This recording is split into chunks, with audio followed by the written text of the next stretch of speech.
प्यारे बच्चों, आज हम डिस्कस करेंगे method of preparation of colloids. जो कोलाइडल सॉल्यूशन है वो कैसे बनाए जाते हैं।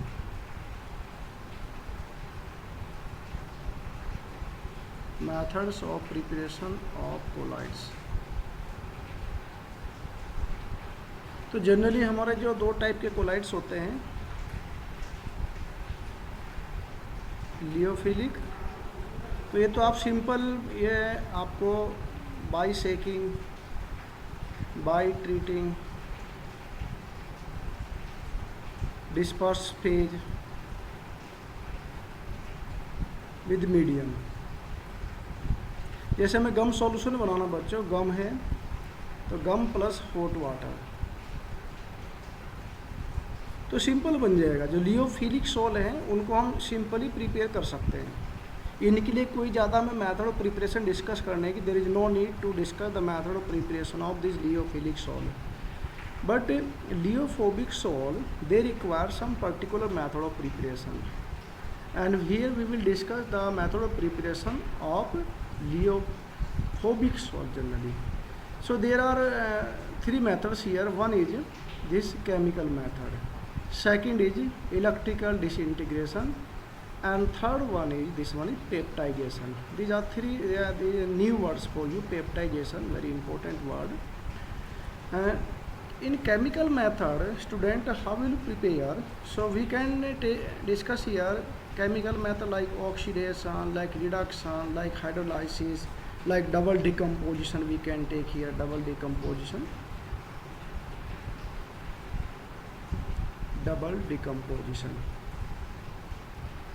or double displacement. So first method is oxidation. So by this method you will explain that by this method sulfur salt is prepared. So when this hydrogen sulfide, the solution of this hydrogen sulfide, or simply we can take hydrogen sulfide gas, is passed through this bromine water, so sulfur will get converted into colloidal form. Similarly, when H2S gas is treated with sulfur dioxide, SO2 plus H2S, then sulfur salt will be formed. So this is one method. By oxidation method we can prepare sulfur salt, and by reduction method we can prepare gold salt. So this gold solution, auric chloride, this is auric, AURIC, auric chloride, or we can say it is gold chloride.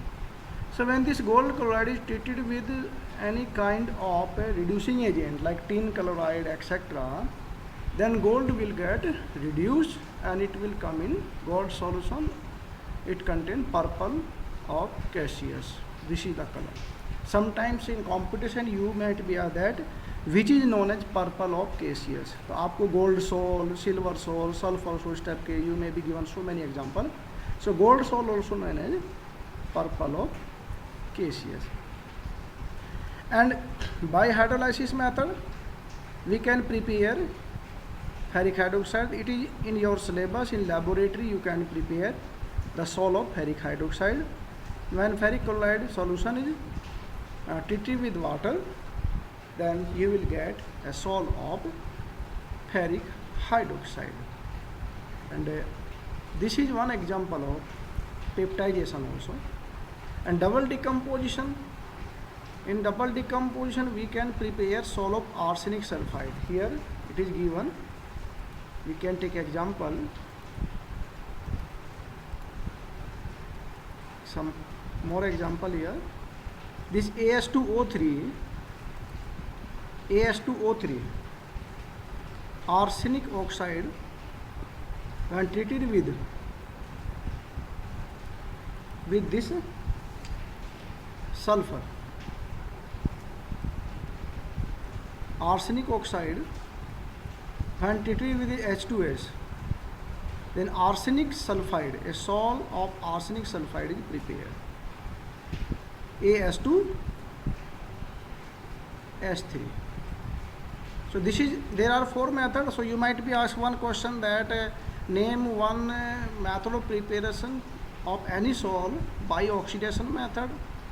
Name one sol which is prepared by oxidation method. Name one sol which is prepared by reduction method. Name one sol which is prepared by hydrolysis method. And name one sol which is prepared by double decomposition. Or explain double decomposition with the help of chemical reaction. You might be asked this type of question. So these are 1, 2, 3 and 4 method by which we can prepare leophobic sol. All these are leophobic sol. These are leophobic sol. And next thing, electrical disintegration. So this is electrical. If you will go through a new method here, look here.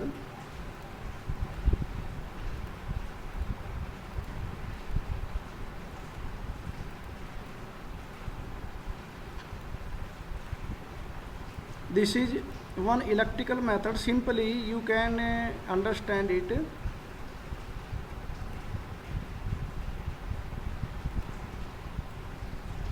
A student, if you will take 2 aluminum wire and you will touch, you will pass the electricity and one end you will touch, then what happen, aluminum will get melted. आपका जो fusing हो जाएगी, यहाँ पर जो 2 metals हैं वो fuse हो जाएंगे, मेल्ट हो जाएंगे, और वो जो सोल है वो आपका कहलाएगा, जो भी मेटल होगा उस मेटल का वो सोल बन जाएगा। और यहाँ पर आप देख रहे हैं इसमें ये यहाँ पर हमने क्या लिया है, इसमें यहाँ पर हम ले लेंगे डिस्पर्सन मीडियम, और जिस मेटल का सोल बनाना हमें उस मेटल के 2 इलेक्ट्रोड लेंगे, इनमें हम प्लस माइनस चार्ज पास करेंगे, और यहाँ से इन दोनों नीचे के टर्मिनल को हम एक दूसरे से स्पार्किंग कराएंगे, यहाँ पर स्पार्किंग कराएंगे, और स्पार्किंग कराने से ये मेल्ट हो जाएगी और ये वाटर में यहाँ पर ये सॉल्यूशन फॉर्म में आ जाएगी। यहाँ पर आइस हमने क्यों लिया है, जिससे कि ये जो सॉल्यूशन है ये हमारा इसका टेम्परेचर डाउन है, नहीं तो ये वेपोराइज हो जाएगा, और जो डिस्पर्सन मीडियम है वो वेपोराइज हो जाएगा, तो इससे सॉल्व बनना मुश्किल हो जाएगा। तो इसको कहते हैं ब्रिज BREDIG ब्रिग आर्क मेथड। कभी कभी आपसे पूछ जाता है कि व्हाट इज ब्रिग आर्क मेथड, इससे क्या करते हैं हम लोग। कंपटीशन में आपसे 4 साइंटिस्ट के नाम दे देंगे, तो ब्रिग आर्क मेथड है तो आपको मालूम होना चाहिए, it is one method to prepare colloidal solution. दूसरा मेथड है ये सिंपल मेथड पेप्टाइजेशन। पेप्टाइजेशन में क्या करते हैं कि फ्रेशली प्रिपेयर्ड कोई प्रेसिपिटेट लेते हैं बच्चों, बहुत ही इम्पोर्टेंट है। डिस्कस पेप्टाइजेशन आपसे पूछा जा सकता है। ये फ्रेशली प्रिपेयर्ड ये प्रेसिपिटेट होता है, और इसको हम किसी डिस्पर्सन मीडियम के साथ सेक करेंगे, और उसके साथ मिक्स करने से क्या हो जाएगा, वो हमारा कोलाइडल सॉल्यूशन की फॉर्म में आ जाएगा। तो ये जो एग्जांपल है ये यहाँ पर आप दे सकते हैं कि फ्रेशली प्रिपेयर्ड फेरिक हाइड्रोक्साइड के सोल को, को एग्जांपल लीजिए, फ्रेशली प्रिपेयर्ड फेरिक हाइड्रोक्साइड के प्रेसिपिटेट को FeOH होल थ्राइस, इस प्रेसिपिटेट को जब हम FeCl3 के साथ ट्रीट करेंगे, मिक्स करेंगे, तो क्या बन जाएगा, इससे आप इसको लैब में बना सकते हैं, फेरिक हाइड्रोक्साइड का सोल बन जाएगा। देखिए ये क्या है, ये प्रेसिपिटेट है बच्चों, और ये है सोल का मतलब सॉल्यूशन, कोलाइडल सॉल्यूशन। जैसे मिल्क पाउडर, सिंपल सी बात लीजिए, मिल्क पाउडर को अगर गर्म पानी में आप मिक्स करेंगे तो मिल्क पाउडर जो है वो सॉल्यूशन की फॉर्म में आ जाएगा, कोलाइडल सॉल्यूशन की फॉर्म में वो आ जाएगा। तो ये हमारा एक एग्जांपल है डिफाइन पेप्टाइजेशन। एक क्वेश्चन पूछा जा सकता है आपसे, define peptization with the help of one example. तो this is a method of preparation of colloidal sol when freshly prepare precipitates dissolve in solvent।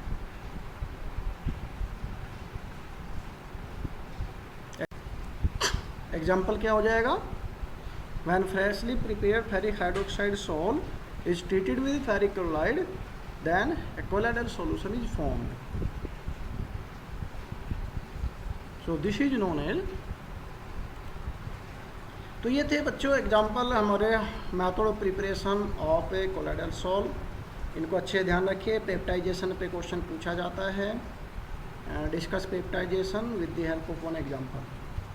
तो इसको ऐसे याद रखिए जैसे आपके पास कोई फ्रेशली प्रिपेयर्ड कोई प्रेसिपिटेट है, कोई सॉलिड आइटम है और उसको हम किसी सूटेबल डिस्पर्सन मीडियम के साथ ट्रीट करेंगे, then that precipitate will come into solution form.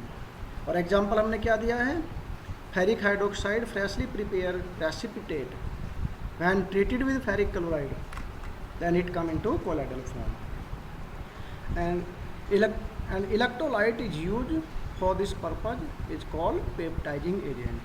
जो इलेक्ट्रोलाइट यूज करते हैं जैसे साबुन का सॉल्यूशन हमने आपको बता प्रोटीन वगैरह हैं, इस तरह की चीज़ें हैं, ये हम पेप्टाइजिंग एजेंट के रूप में इसको यूज करते हैं। प्यूरिफिकेशन ऑफ कोलाइड्स, कोलाइड्स का प्यूरिफिकेशन आप देखते हैं ब्लड, सबसे सिंपल एग्जांपल हमारा ब्लड है। ब्लड का प्यूरिफिकेशन कौन करता है, किडनी। और किडनी कैसे करती है, क्या करती है किडनी, डायलिसिस। तो किडनी जो डायलिसिस करती है वो नेचुरल फिनोमिना है। तो डायलिसिस को हम कैसे डिफाइन करेंगे, dialysis is the process of removing impurities, है ना, फ्रॉम कोलाइडल सॉल्यूशन। अब कोलाइडल सॉल्यूशन जो हमारा ब्लड में क्या इम्प्योरिटी होती है जो हमारे ब्लड के काम की नहीं होती है, जैसे हमारे उसमें यूरिक एसिड हो गया, यूरिया हो गया, और उसमें ज़्यादा अमाउंट जो है वह सोडियम क्लोराइड हो गया। तो ये जो डिजोल्व कंपोनेंट हैं, जो डिजोल्व कंपोनेंट है ये बच्चों उसमें से निकाल देती है हमारी किडनी। तो डायलिसिस जो नेचुरल डायलिसिस है that is function by our kidney. And इसमें मेम्ब्रेन्स होती हैं, जो मेम्ब्रेन्स में केवल इतना ही साइज होता है उनका मेम्ब्रेन का, जिससे कि केवल इलेक्ट्रोलाइट के पार्टिकल या ट्रू सॉल्यूशन के पार्टिकल उसमें से पास हो पाएंगे। मैं एक एग्जांपल लेता हूँ यहाँ पे, इसके बेस पे देखिए, एक डायग्राम से हम लेंगे कि ये यहाँ पर हमने एक अच्छा सिंपल एग्जांपल लेते हैं। देखिए हम लोग, ये हमने एक हुक लिया और हुक में हमने एक पोटली बांध दी, ये पोटली बांध दी, और इस पोटली में कपड़े की जो ये पोटली है इसमें अंदर हमने ले लिया है पनीर। क्या होता है इसमें, हम चीज़ बनाते हैं, पनीर बनाते हैं, तो उस चीज़ में क्या होता है बच्चों, मिल्क जो होता है, milk plus tartaric acid, milk plus tartaric acid से जो चीज़ बनेगा, ये चीज़ भी तो हमारा कोलाइडल सॉल्यूशन है, मिल्क भी हमारा कोलाइडल सॉल्यूशन है। तो इस कपड़े में हम क्या करते हैं, इस कपड़े में हम इसको टांग देते हैं और इससे क्या होता है, ऊपर से पानी चलाते हैं यहाँ से पूरा, हम इसमें वाटर स्प्रे कर देंगे, वाटर स्प्रे कर दिया, ठीक है। तो ये क्या होगा, ये हुक है हमारा, ये क्लोथ हो गया, इसके अंदर चीज़ आ गया पनीर, जिसको आप पनीर बोलते हैं, ठीक है। तो वो धीरे धीरे जितना भी उसके अंदर से क्या, इस कपड़े से क्या आउट होगा, इस कपड़े से टार्ट्रिक एसिड आउट हो जाएगा, इसके अंदर से वो सब चीज़ें होंगी जो ट्रू सॉल्यूशन की फॉर्म में है। तो वही काम, बिल्कुल सेम काम हमारी किडनी का है। किडनी क्या होती है, वो ब्लड को रोक ले। किडनी में हमारी मेम्ब्रेन्स होती हैं, ये यहाँ मेम्ब्रेन्स होती है चारों तरफ। इन मेम्ब्रेन की जो पोरस स्ट्रक्चर होती है बच्चों, वो केवल ट्रू सॉल्यूशन के पार्टिकल को ही अलाउ करती है, ट्रू सॉल्यूशन के पार्टिकल्स को ही केवल वो अपने आप अंदर से पास कराती है। तो हमारे जो यूरिन है, जो एनिमल के यूरिन में जिसमें किडनी होती है, तो यूरिन में क्या होता है, यूरिक एसिड होता है, यूरिया होता है, क्रिएटिनिन वगैरह टाइप के कंपाउंड होते हैं, मिनरल्स होते हैं, सोडियम क्लोराइड्स वगैरह होते हैं, ये सब चीज़ें होती हैं उसमें। ब्लड नहीं निकलता, तो ब्लड अगर निकल गया किडनी से, है ना, किडनी हमारी फेलियर होगी, किडनी में हमारी कोई प्रॉब्लम है। तो किडनी जो है वो डायलिसिस करती है। तो डायलिसिस का मतलब क्या हुआ, what do you mean by dialysis. तो डायलिसिस का मतलब हुआ to remove impurities of true solution by filtration method. तो ये भी एक सिंपल सा एग्जांपल है डायलिसिस का। और डायलिसिस में इलेक्ट्रोडायलिसिस आज करते हैं, जो आर्टिफिशियल किडनी है, जिन लोगों को किडनी की प्रॉब्लम हो जाती है बच्चों, तो उसका हम आर्टिफिशियल डायलिसिस करते हैं। आर्टिफिशियल डायलिसिस में क्या होते हैं कि वहाँ पर वो एक मशीन होती है और मशीन जो है वो उसमें से ब्लड पास करते हैं, और ब्लड पास करने में क्या होता है कि उसमें पॉजिटिव नेगेटिव इलेक्ट्रोड्स होते हैं, और पॉजिटिव नेगेटिव उसके जो पार्टिकल्स होते हैं, कोलॉइडल पार्टिकल्स हैं, उसके अंदर जो इलेक्ट्रोलाइट्स होते हैं वो हमारे डिस्चार्ज हो जाते हैं। उसके बाद अल्ट्रा फिल्ट्रेशन एक मेथड है, अल्ट्रा फिल्ट्रेशन। अल्ट्रा फिल्ट्रेशन क्या है कि इसमें भी हम जो बिल्कुल फाइन मेम्ब्रेन यूज़ करते हैं, ये बड़े इंडस्ट्रियल लेवल पे बहुत तेज़ी से जब कोलाइडल सॉल्यूशन को, जो मेडिसिन्स वगैरह हैं, जो मेडिसिन्स हैं, जो कप सिरप बनते हैं, उनको बहुत ही लार्ज स्केल पे जो अल्ट्रा फिल्ट्रेशन मेथड से उनके अंदर से इम्प्योरिटी हम लोग निकालते हैं। और एक है अल्ट्रा सेंट्रीफ्यूगेशन। सेंट्रीफ्यूगेशन क्या होता है कि आपने पढ़ा है फिजिक्स में, ये जब हम किसी उसको शेकिंग करेंगे, रोटेट करेंगे, तो उसमें होता क्या है बच्चों, वहाँ पर जो लाइटर पार्टिकल्स हैं वो ऊपर आ जाते हैं और जो हैवियर पार्टिकल्स हैं वो नीचे सेटल डाउन हो जाते हैं। तो ultra centrifugation is a process the colloidal solution taken in A tube which is place in ultra centrifuge. On rotating the tube, it is very high speed. At very high speed, the colloidal particles settle down at the bottom of the tube. जो lighter particles होंगे, water वगैरह इस तरह की impurity है, वो ऊपर चली जाएंगी। जो मिल्क से जो हम लोग बटर निकालते हैं बच्चों, तो जो बटर निकालना है वो क्या है, वो सेंट्रीफ्यूगेशन ही तो है। उसको हम शेकिंग करते हैं, बटर निकालते समय दूध को, या उसके अंदर से क्रीम निकालते समय दूध को या दही को शेक करते हैं तेज़ी से, तो उसमें जो बटर होता है, जो घी होता है, वो ऊपर फ्लोट करता है। तो लाइटर पार्टिकल ऊपर फ्लोट कर जाते हैं, जो हैवियर पार्टिकल है वो नीचे सेटल डाउन हो जाते हैं। ये सेंट्रीफ्यूगेशन है। तो ये थे कुछ हमारे मेथड। अब नेक्स्ट टॉपिक में इसमें लेते हैं हम प्रॉपर्टीज ऑफ कोलाइड्स। कोलाइड्स की प्रॉपर्टीज होती हैं बड़ी, ये बहुत ही इंपॉर्टेंट है बच्चों, इसको हम यहाँ पर लेंगे। जितने मैंने बताया कि जितने भी हमारे सॉल्यूशन होते हैं, कोलाइड्स होते हैं, वो ज़्यादातर कोलाइड्स फॉर्म में होते हैं हमारे चारों तरफ। चाहे वो मिल्क है, चाहे हमारा ब्लड है, चाहे वो प्रोटीन है, चाहे वो आपके नेचुरल रबर है, जितने भी तरह के पेंट्स होते हैं, जितने टाइप की इंक होती हैं, मेडिसन्स हमारी सारी, हमारे मतलब मैक्सिमम आइटम हमारे सराउंडिंग में। हम चावल खा रहे हो उबाल के, वो कोलाइडल फॉर्म में आ गए। हम खाना खा रहे, दाल खा रहे हैं, सब्जी खा रहे हैं, मतलब जितनी भी चीज़ें हैं, जो आटा, आपका आटा जो है वो ना ज़्यादा मोटा होता ना ज़्यादा पतला होता है, वो कोलाइडल फॉर्म में होता है। तो कोलाइडल फॉर्म में हम लोग क्यों रखते हैं सब चीज़ों को, क्योंकि कोलाइडल फॉर्म में हमारी बॉडी भी वो उसी टाइप से बनी हुई है कि कोलाइडल पार्टिकल को ईजिली वो एब्जॉर्ब कर लेती है, ईजिली वो एसिमिलेट हो जाते हैं बॉडी में, ये ध्यान रखिए। इसलिए कोलाइडल फॉर्म में हम लोग ज़्यादा चीज़ें खाने पीने की, मैंने बताया आपका हलवा है, चाहे आपकी इडली है, चाहे आपका डोसा है, चाहे आपकी आइसक्रीम है, चाहे आपकी जो है लस्सी है, कुछ भी आप आइसक्रीम खा रहे हैं, जब सब चीज़ें कोलाइडल फॉर्म में आती हैं मैक्सिमम। तो पहली जो प्रॉपर्टी हमारी कोलाइडल सॉल्यूशन की वो है हमारा कलर की। कोलाइडल पार्टिकल्स का अपना कलर होता है, क्योंकि वो एक पर्टिकुलर वेवलेंथ में, लाइट की वेव को एक पर्टिकुलर वेवलेंथ में जो विजिबल होता है, लगभग 5 ये वाला जो हमारा है, इसका जो आसपास का एरिया है, एंगस्ट्रॉम वाले जो वेवलेंथ है, जो विजिबल हमारा लगभग 7000 4000 से लेकर के, और जो 7000 तक का जो वेवलेंथ का एरिया होता है वो विजिबल में आता है। तो यहाँ पर ये येलो लाइट का मैंने लिखा है, कई बार ये भी पूछ लेते हैं। ये सबसे ज़्यादा हमारे आँखों के लिए कॉम्पेटिबल होता है, बहुत अच्छा कलर होता है, गोल्डन येलो। इसलिए पहले जो लाइट्स वगैरह होती थे वो गोल्डन येलो। आजकल हम वाइट लाइट यूज़ करते हैं तो आँखों पर नुकसान देती हैं। तो ये क्यों होता है, why colloidal particle show colour because of scattering of, है ना, उनके जो पार्टिकल्स हैं वो लाइट को, पार्टिकल को स्कैटरिंग करते हैं। उनका जब, है ना, scattered by colloidal particle which in turn depend upon the nature and size of particle. The color are also depend upon the manner in which light is received by the observer. तो observe करने वाला किस वे में, आप देखते हैं कि अलग अलग टाइप के कलर वो दिखाई देते हैं। इसके बाद दूसरी प्रॉपर्टी ब्राउनियन ये जो ब्राउनियन मूवमेंट है बच्चों, ये रॉबर्ट ब्राउन एक साइंटिस्ट हुए, उनके नाम पर है। तो उन्होंने ये ऑब्जर्व किया कि जो कोलोइडल पार्टिकल्स हैं they move in zig zag में, ये जिग जैग। तो जिग जैग जो मूवमेंट है ये, इसको हम ब्राउनियन मूवमेंट कहते हैं। बच्चे कंपटीशन वाले इन सब चीज़ों को ध्यान रखें। ब्राउनियन मूवमेंट जो है वो कोलोइडल पार्टिकल के मूवमेंट से रिलेटेड एक वर्ड है।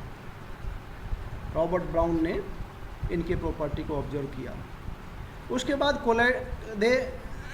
कोलिगेटिव प्रॉपर्टी आपने सॉल्यूशन वाले चैप्टर में पढ़ा। जो नॉर्मल सॉल्यूशन होता है वो सारी कोलिगेटिव प्रॉपर्टी शो करते हैं।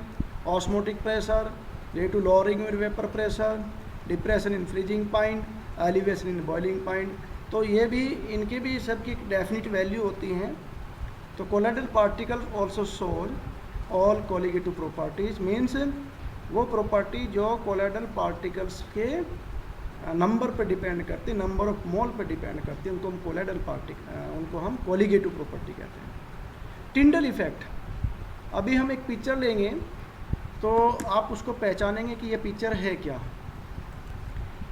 चलिए बच्चों, ये दो पिक्चर आप देख रहे हैं, इन दो पिक्चर को आप पहचानिए कि ये जो सेकंड पिक्चर है हमारे, दिस वन, ये क्या हमें शो कर रही है। इसमें आप देखिए पहचानिए पिक्चर, आपने कहाँ पर इसको ऑब्जर्व किया है।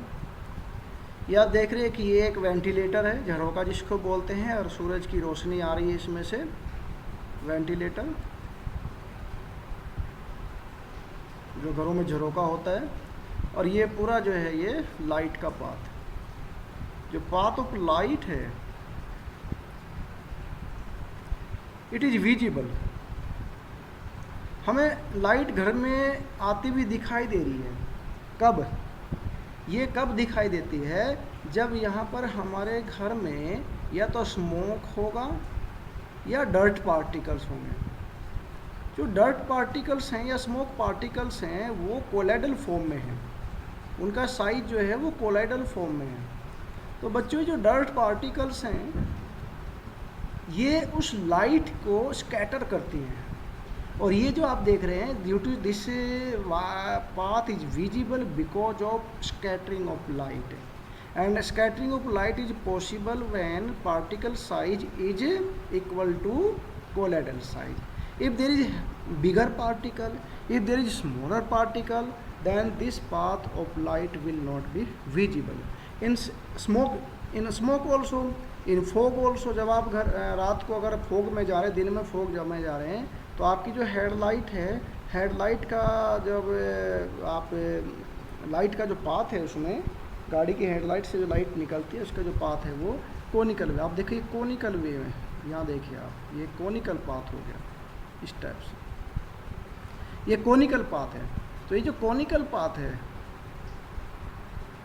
ये टिंडल इफेक्ट हुआ, दिस इज टिंडल इफेक्ट। ये दोनों एग्जांपल टिंडल इफेक्ट है।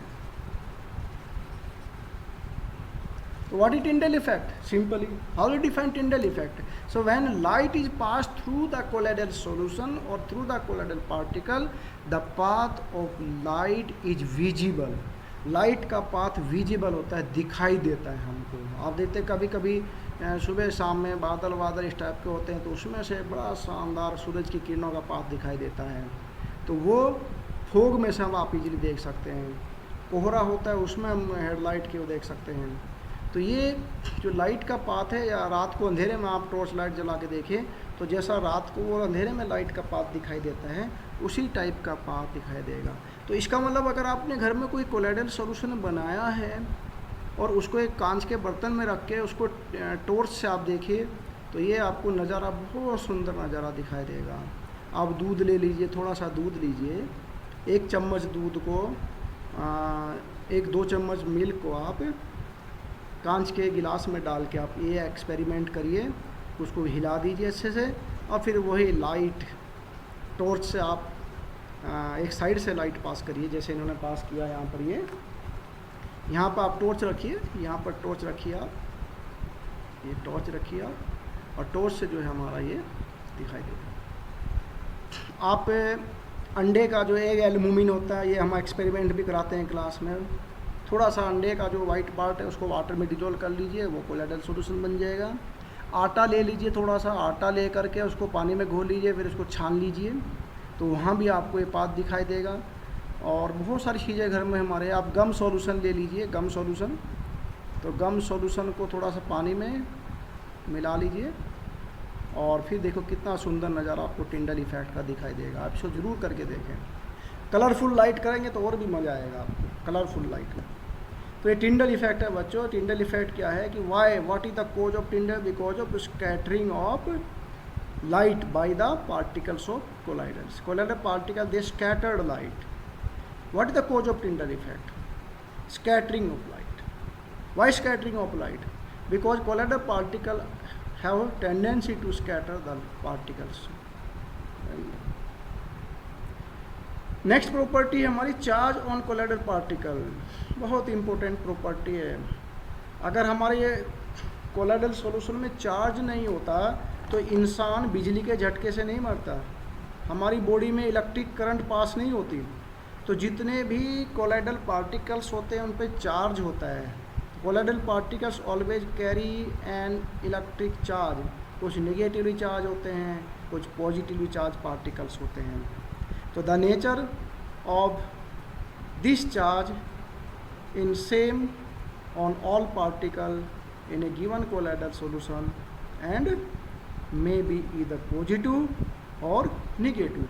तो जैसे एक सॉल्यूशन है, तो सॉल्यूशन के पार्टिकल के ऊपर अगर हमारे पास इसके ऊपर बाहर की साइड में यहाँ पर ये पॉजिटिव चार्ज हुआ तो इसका जो सॉल्यूशन है वो आपका निगेटिव चार्ज हो जाएगा। ओवरऑल जो है, overall solution will be neutral. हमारा ब्लड न्यूट्रल है, लेकिन जैसे उसमें करंट पास करते हैं तो उसके पॉजिटिव नेगेटिव पार्टिकल अलग अलग हो जाते हैं और उसका क्या हो जाता है? न्यूट्रलाइजेशन। पॉजिटिव नेगेटिव की तरफ जाएंगे। अगर हमने यहाँ पॉजिटिव चार्ज दे दिया, इलेक्ट्रिसिटी लगाकर यहाँ नेगेटिव चार्ज दे दिया, तो पॉजिटिव नेगेटिव की तरफ जाएंगे, नेगेटिव पॉजिटिव तरफ जाएंगे। और ये जो ब्लड है हमारा, वो ब्लड हमारा कोएगुलेट हो जाएगा, जम जाएगा, प्रेसिपिटेशन हो जाएगा इसका। ब्लड का क्या हो जाएगा? प्रेसिपिटेशन।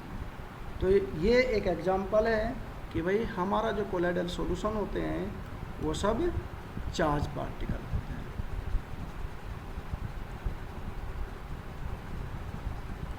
यहाँ पे जो एग्जांपल आप देख रहे हैं, कुछ एग्जांपल है ये पॉजिटिव। ये क्वेश्चन आपसे पूछा जाता है, give some example of positive colloids या the colloids having positive charge on their particle.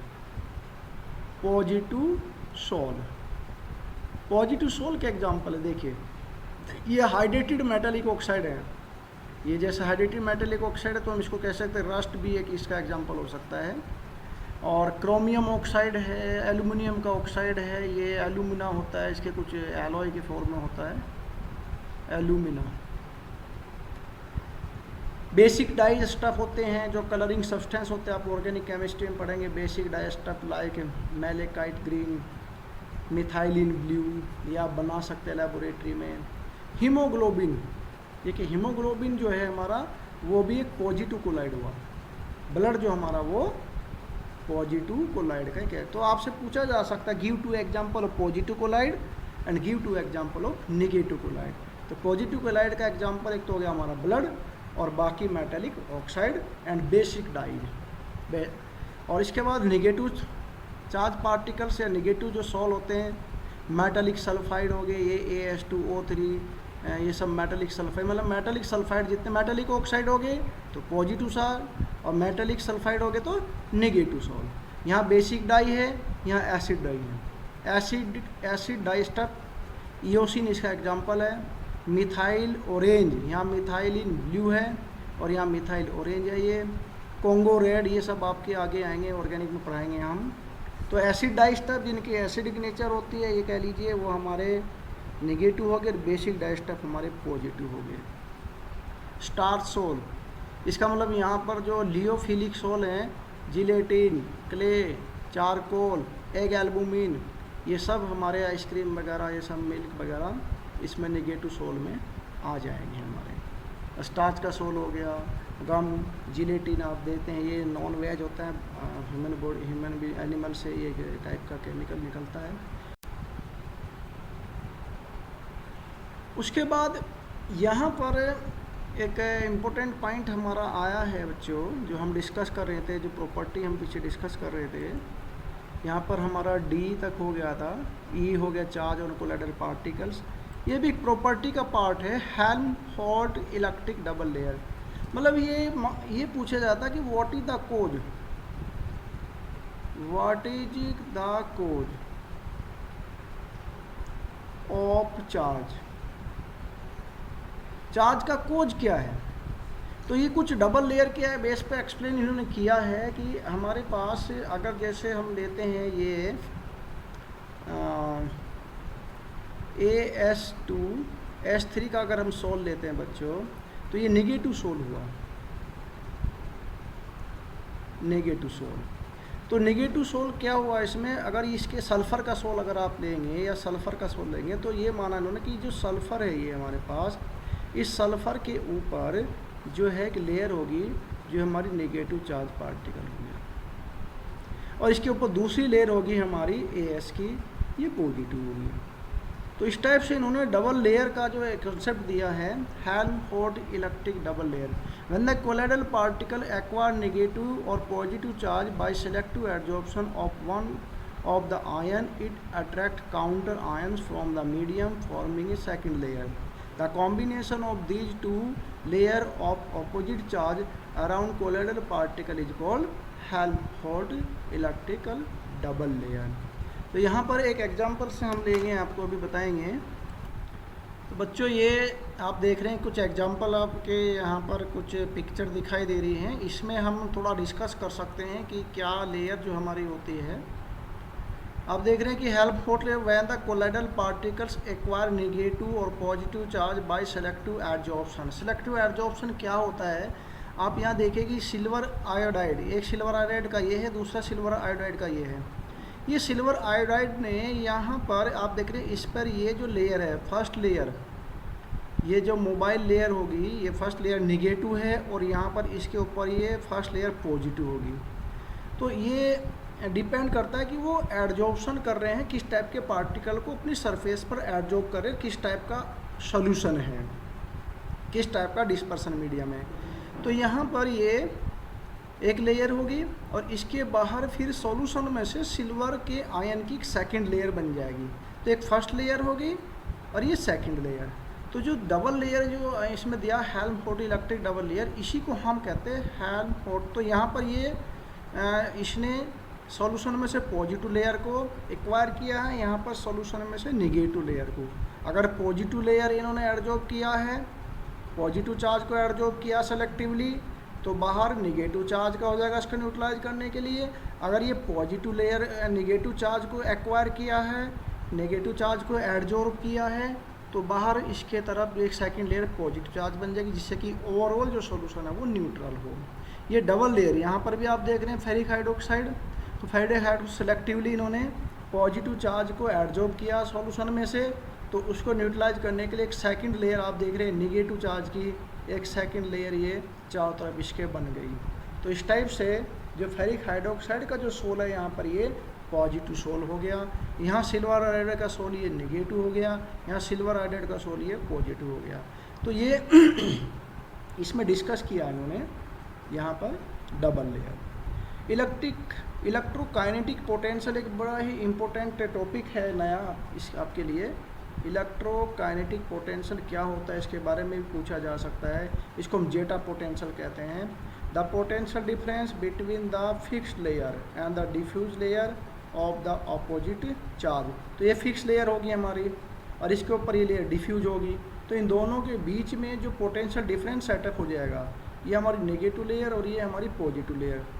तो दो लेयर के बीच में जो पोटेंशियल डिफरेंस सेटअप हो जाएगा बच्चों, इस पोटेंशियल डिफरेंस को हम कहते हैं जेटा पोटेंशियल। इलेक्ट्रोफोरेसिस एक इम्पोर्टेंट पॉइंट है। इलेक्ट्रोफोरेसिस कि आप देखते हैं कि अगर मैंने अभी बताया, अगर हम इलेक्ट्रिसिटी पास कर दिया ह्यूमन बॉडी के अंदर इलेक्ट्रिक करंट लग जाए, तो उसमें क्या होता है कि जो पॉजिटिव चार्ज पार्टिकल्स हैं, यहाँ पर अगर ये पॉजिटिव चार्ज पार्टिकल्स हैं, इसमें नेगेटिव चार्ज पार्टिकल्स हैं, और ये प्लेट हमारी ये पॉजिटिव होगी और ये प्लेट हमारी नेगेटिव होगी, तो पॉजिटिव वाले इसकी तरफ जाएंगे और नेगेटिव वाले इसकी तरफ जाएंगे।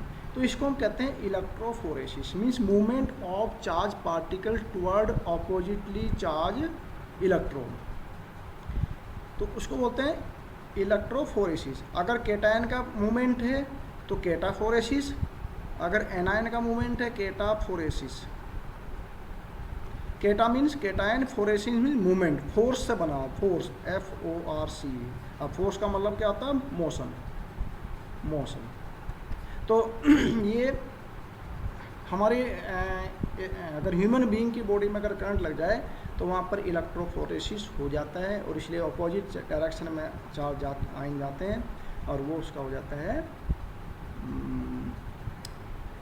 प्रेसिपिटेशन, उसको कहते हैं। ये वर्ड आगे देखो, कोएगुलेशन, कोएगुलेशन और प्रेसिपिटेशन। तो जितने भी हमारे कोलाइडल पार्टिकल्स हैं उनका पार्टिकल्स का सेटल डाउन हो जाना, प्रेसिपिटेट की फॉर्म में होना, उसको हम कहते हैं कोएगुलेशन। जैसे एग है, अगर एग को हमने बॉईल किया तो ये क्या हो गया? इसका कोएगुलेशन हो गया,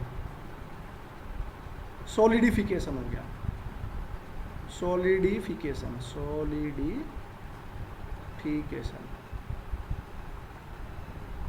इसको सॉलिडिफिकेशन कहें। तो मिल्क, अब सॉलिडिफिकेशन किस तरह से होता है, कैसे हो सकता है, प्रेसिपिटेशन कैसे हो सकता है? आप देखिए, जो प्रेसिपिटेशन है, प्रेसिपिटेशन या कोएगुलेशन या सॉलिडिफिकेशन, आप देखो मिल्क है तो मिल्क में क्या करेंगे? pH change. अब उसमें थोड़ा सा आप टार्ट्रिक एसिड डाल दीजिए तो क्या बन गया? ये सॉलिड हो गया। सॉलिड क्या बन गया? चीज़। दूसरा एग लिया हमने, एग को हमने हीट कर दिया तो ये भी सॉलिड फॉर्म में चेंज हो गया। ऐसे ही हमने ब्लड लिया, ब्लड में हमने इलेक्ट्रिक करंट पास किया तो ये भी सॉलिड हो गया, प्रेसिपिटेट हो गया, कोएगुलेशन हो गया। सॉलिड का मतलब कोएगुलेशन, कोएगुलेशन। तो ये क्या हुआ? इसका मतलब क्या बात हमें मालूम हुई यहाँ से कि when colloidal particles undergo a change in pH और हीटेड और allowed to pass electric current, coagulation takes place, precipitation takes place. और इसमें कोएगुलेशन में क्या होता है, या इसमें कोई सॉल्ट मिला दें, और कोई सॉल्ट मिला दें हम इसमें। जैसे आप वाटर ले लीजिए, वाटर है, डर्टी वाटर, डर्टी वाटर, बरसात में आपके यहाँ पानी आ रहा, गंदा पानी आ रहा, तो उसमें क्या डाल दो? एलम डाल दो, फिटकरी एलम डाल दीजिए, तो क्या होगा? जो डर्ट है वो नीचे सेटल डाउन हो जाएगी। तो एलम क्या हुआ? इसमें एलम में सोल्ट होते हैं इलेक्ट्रोलाइट्स। तो हमारी बॉडी में भी, जो हमारी बॉडी में कोएगुलेशन होता है, हमारे जो ब्लड का कोएगुलेशन होता है, जब वो ब्लीडिंग हो जाती है, चोट लग जाती है, तो आपने विटामिन के या बहुत सारी चीज़ें पढ़ी हैं, तो चोट लगने पर, अगर आपको चोट लग गई है ना, ब्लीडिंग हो गई आपको, अगर ब्लीडिंग हो गई है और इसमें हम एलम लगा दें तो क्या होगा? ब्लीडिंग का कोएगुलेशन हो जाएगा, ब्लीडिंग विल गेट कोएगुलेट, थक्का बोलते हैं जो, कोएगुलेशन ऑफ ब्लड। तो इसका मतलब ये होगा कि कोलाइडल सॉल्यूशन में कि pH चेंज कर दें, जैसे मिल्क की हम pH चेंज करते हैं तो दही बन जाती है, चीज़ बन जाती है, अंडे को हीट करके वो सॉलिड बन जाता है। ब्लड में इलेक्ट्रिसिटी पास कर दें या हम उसमें कोई एलम वगैरह इस तरह की चीज़ डाल दें तो उनका कोएगुलेशन हो जाता है।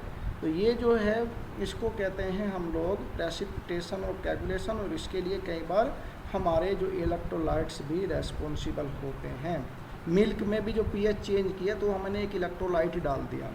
तो अपोजिट चार्ज पार्टिकल्स हम क्या करेंगे, जैसे ये है, अगर फेरिक हाइड्रोक्साइड का सपोज FeOH होल थ्राइस, इसका जो सोल है पॉजिटिव सोल है, सपोज ये पॉजिटिव सोल है, तो इसको कोएगुलेट करने के लिए बच्चों एक निगेटिव आयंस की ज़रूरत होगी हमें, जैसे क्लोराइड आयन हो गया, सल्फेट आयन हो गए आपके, इस टाइप से फॉस्फेट आयन हो गए।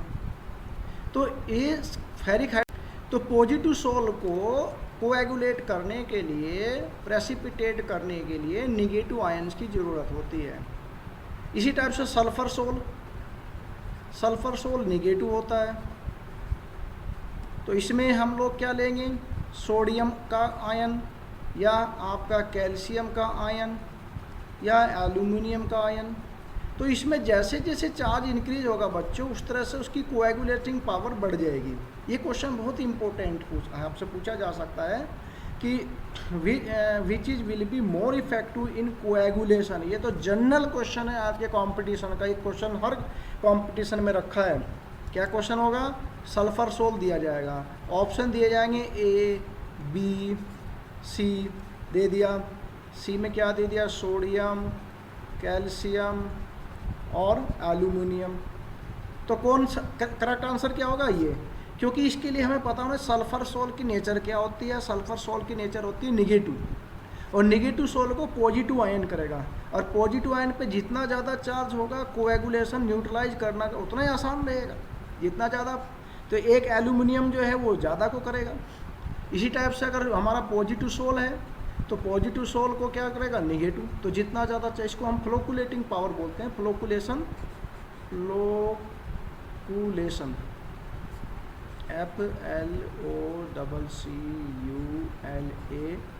फ्लोकुलेशन भी बोलते हैं इसको।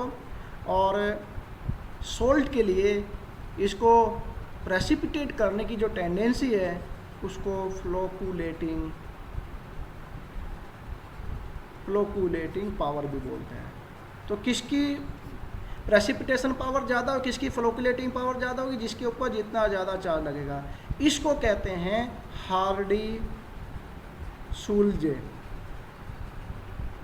हार्डी-सूल्जे रूल। अभी हम लेंगे ये जो न्यूट्रलाइज करने की जो टेंडेंसी है बच्चों, इसको हम कहते हैं हार्डी-सूल्जे रूल। यहाँ देखो ये आ गया, क्या हार्डी-सूल्जे रूल। हार्डी-सूल्जे रूल बहुत इंपॉर्टेंट टॉपिक है ये, इसको ध्यान से पढ़िए।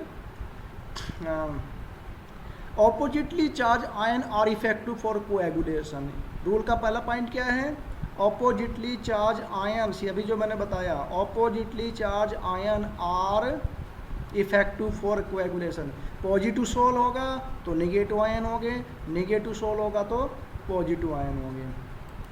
और दूसरा है the coagulating power of electrolyte increase with increase in charge. मैंने देखो बताया यहाँ पर, अगर ये एल्यूमिनियम, बेरियम और ये आपको दे रखे हैं यहाँ पर, इसमें देखें यहाँ पर ये एल्यूमिनियम का +3 चार्ज हुआ, +3 चार्ज, बेरियम का +2 चार्ज।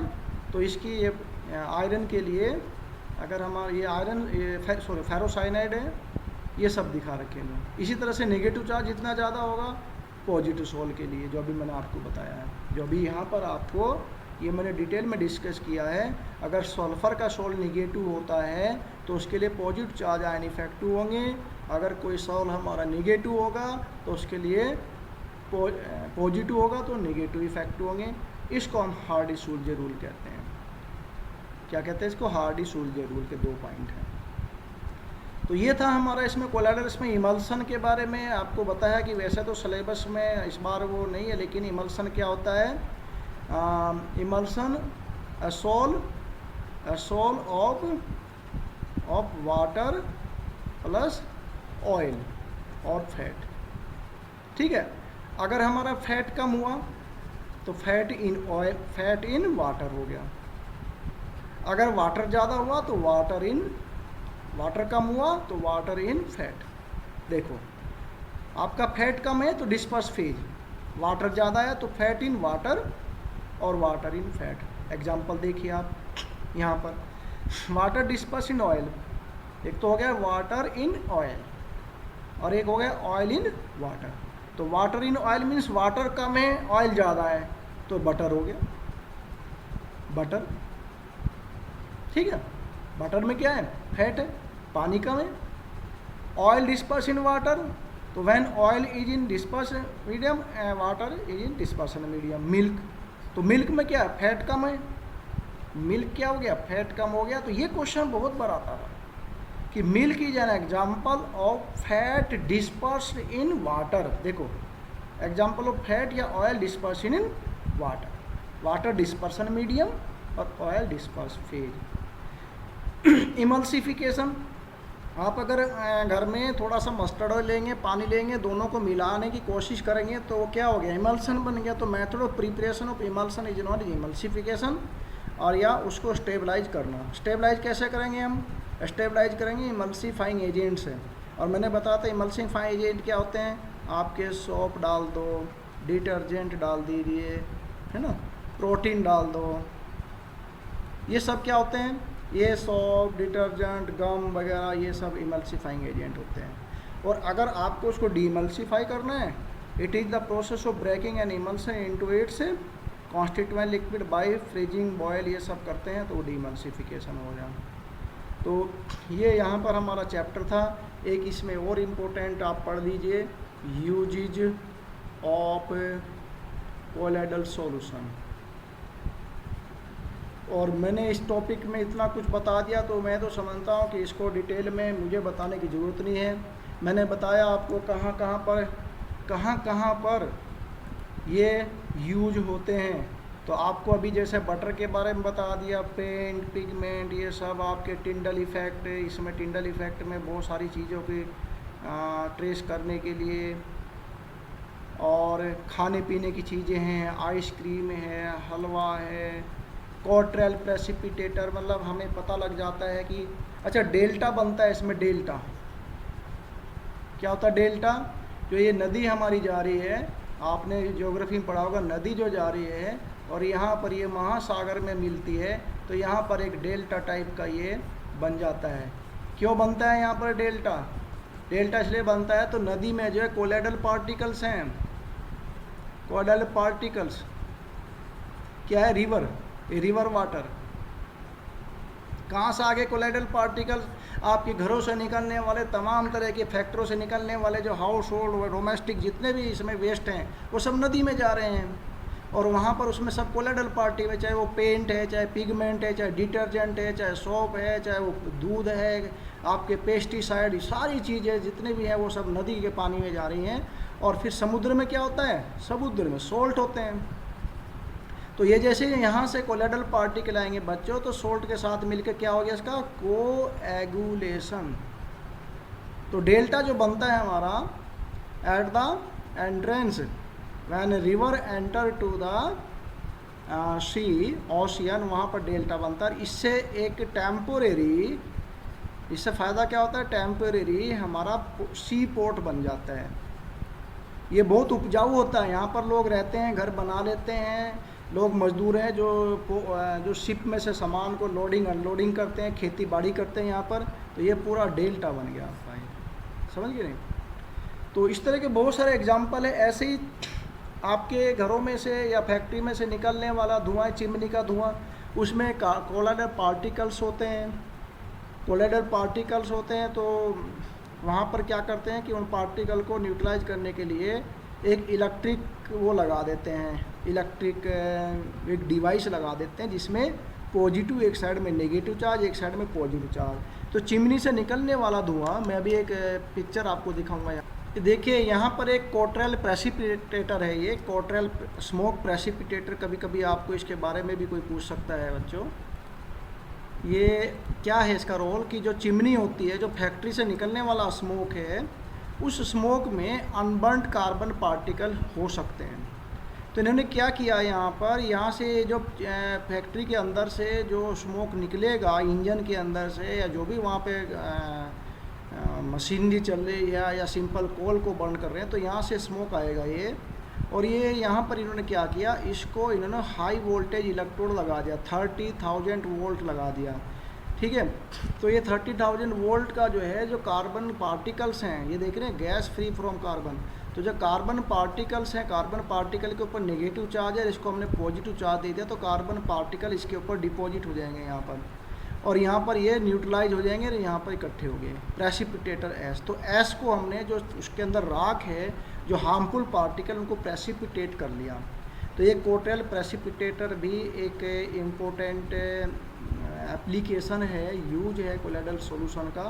हमें कोलाइडल के बारे में मालूम है आपको। फिर मैं कह रहा हूँ क्लाउड्स भी कोलाइडल पार्टिकल्स हैं।